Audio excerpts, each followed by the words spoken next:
یہ نیا گھر 40 گز پر مشتمل 2 منزلہ بنا ہوا تھا۔ یہ گھر ہر طرح کی سہولیات سے آراستہ تھا۔ میں اور میری چھوٹی بیٹی فرسٹ فلور پر رہتے تھے۔ سیکنڈ فلور پر سامان رکھا ہوا تھا جو ابھی سیٹ کرنا تھا۔ گراؤنڈ فلور پر میری بڑی بیٹی ندا اپنے شوہر کے ساتھ مقیم تھی۔ وہ بھی ہمارے ساتھ ہی کرائے پر آ گئی تھی۔ میرے شوہر کمپنی کی جانب سے قطر میں جاب کرتے تھے، جہاں سے وہ ایک معقول رقم بھجواتے تھے جس سے ہمارا گزر بسر اچھا ہو جایا کرتا تھا۔ یہ کرائے کا گھر اگرچہ گنجان آبادی میں واقع تھا، مگر اس میں رہنے کے بعد اندازہ ہوا کہ غیر مرئی مخلوق ہر جگہ موجود ہو سکتی ہے۔ ایک دن مجھے کچھ سامان کی خریداری کے لیے مارکیٹ جانا پڑا۔ جانے سے پہلے میں نے ردا کو بھی ساتھ چلنے کو کہا، مگر اس نے یہ کہہ کر انکار کر دیا کہ ٹی وی پر اس کی پسند کی مووی آ رہی ہے، اس لیے وہ نہیں جا رہی۔ میں نے اس سے کہا کہ تم بور ہونے لگو تو نیچے بہن کی طرف چلی جانا، تو وہ کہنے لگی ٹھیک ہے، آپ پریشان نہ ہوں، میں ایسا ہی کروں گی۔ میں نے اس سے کہا ٹھیک ہے، تم آ کر دروازہ بند کر لو۔ وہ دروازہ بند کر کے اندر چلی گئی تو میں بھی مارکیٹ کی طرف بڑھ گئی۔ ردا کمرے میں آ کر مووی دیکھنے لگی۔ وہ مووی دیکھنے میں مگن تھی کہ اسے چھت پر کسی کی موجودگی کا احساس ہوا۔ اس نے وہم سمجھ کر سر جھٹکا اور دوبارہ مووی دیکھنے لگی، مگر پھر تجسس کے ہاتھوں مجبور ہو کر وہ چھت پر آ گئی۔ یہاں آ کر اس کی حیرت کی انتہا نہ رہی، کیونکہ سامنے ہی اس کی بہن ندا اس کی طرف پشت کیے باریک کنگھی سے جوئیں نکال رہی تھی۔ اس نے اپنی باجی سے پوچھا، باجی کیا بہت زیادہ جوئیں ہو گئی ہیں؟ اس کی آواز سن کر ندا باجی نے جو سر گھما کر اس کی طرف دیکھا اور کہا، ہاں بہت جوئیں ہو گئی ہیں، تو آ کر نکال دے۔ اس آواز کو سن کر ردا چونکی، کیونکہ یہ آواز ہرگز ندا باجی کی نہ تھی۔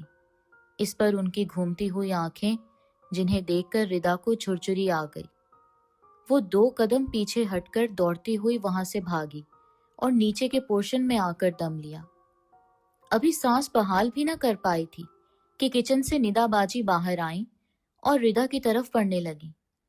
ردا کو لگا یہ وہی عورت ہے اور خوف و دہشت سے اس کا ذہن تاریکیوں میں ڈوبتا چلا گیا۔ ندا نے ردا کو جلدی سے سنبھالا اور اسے صوفے پر لٹایا، پھر کچن سے پانی لائی اور اس کے چھینٹے ردا کے چہرے پر مارے، جس سے اس کو ہوش آ گیا۔ ندا نے جلدی جلدی قرآنی آیات کا ورد کر کے ردا پر دم کیا۔ ردا یہ سب کچھ خاموشی سے دیکھ رہی تھی۔ ندا نے اس سے کہا کہ کیا ہوا تھا ردا؟ تم اتنی بدحواسی کی حالت میں آئی تھی کہ میں ڈر گئی۔ پھر تمہارے بے ہوش ہونے سے مجھے لگتا ہے کہ تم کسی چیز سے بری طرح ڈر گئی ہو۔ مجھے بتاؤ کہ کیا بات ہے۔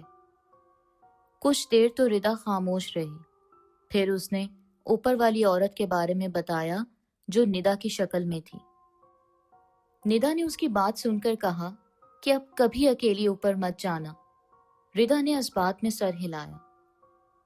میں جب گھر پہنچی تو ندا نے دروازہ کھولا۔ میں نے پوچھا کہ ردا کہاں ہے؟ تو ندا نے کہا، آپ فریش ہو کر آ جائیں، پھر میں آپ کو ردا کے بارے میں بتاؤں گی۔ میں فریش ہو کر نیچے آئی تو ندا چائے تیار کر چکی تھی اور ردا ندا کے ساتھ کھڑی تھی۔ ندا چائے کی ٹرے لے کر کمرے میں آنے لگی تو ہمیں بھی ساتھ آنے کو کہا۔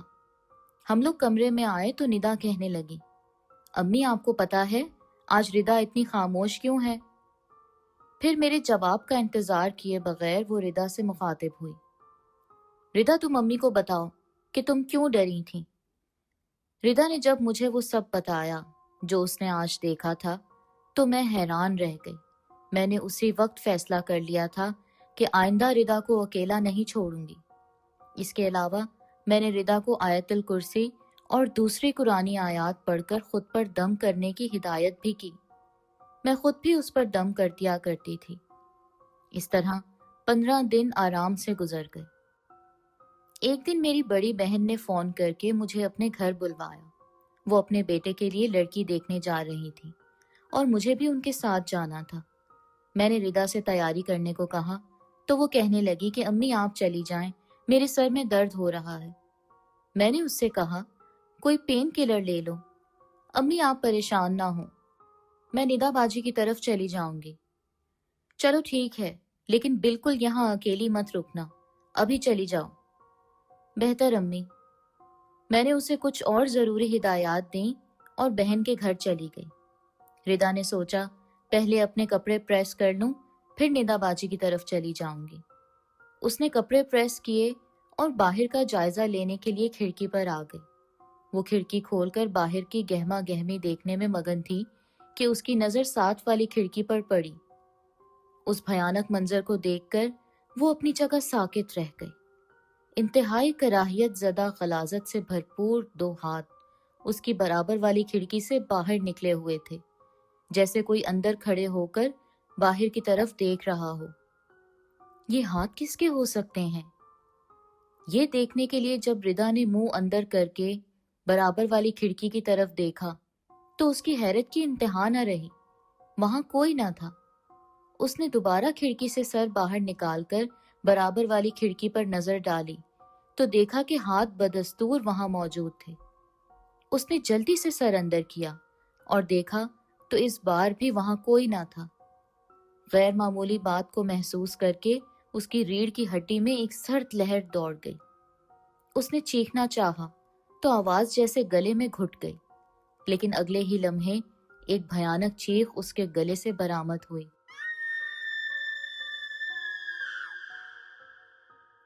اور پھر وہ رکے بغیر چیختی ہی چلی گئی۔